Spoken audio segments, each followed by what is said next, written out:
უკრაინამ ქვეყნის სამხრეთით დაახლოებით 435 კვადრატულ კილომეტრზე კონტროლის აღდგენა შეძლო. ეს განცხადება დღეს პრეზიდენტმა ზელენსკიმ ნიდერლანდების პრემიერთან ერთობლივი ბრიფინგის დროს გააკეთა. ზელენსკის თქმით, საუბარია ბოლო თვენახევრის პერიოდზე. უკრაინის არმიამ რუსეთის გეგმების ჩაშლა მოახერხა და საკმაოდ წარმატებულადაც აღნიშნა ზელენსკიმ. ოკუპირებულ დონეცკში დღეს შაჰიდის დრონების საწყობზე ძლიერი საჰაერო დარტყმა განხორციელდა.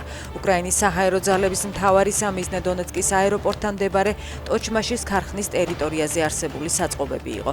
ტერიტორიაზე ძლიერი დაკვამლიანება და ხანძარია.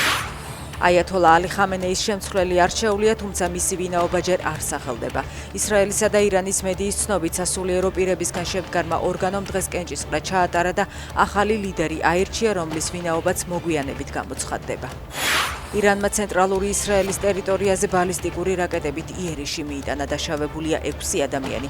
პოლიციის ცნობით დაფიქსირებულია 10-ზე მეტი დარტყმის წერტილი, რაც კასეტური ქობინებით აღჭურვილი რაკეტების კვალზე მიანიშნებს. ისრაელის არმია კი 400-ზე მეტი ირანული სამიზნის დაბომბვას იუწყება, მათ შორისაა ბალისტიკური რაკეტების გამშვები პუნქტები და იარაღის წარმოების ობიექტები.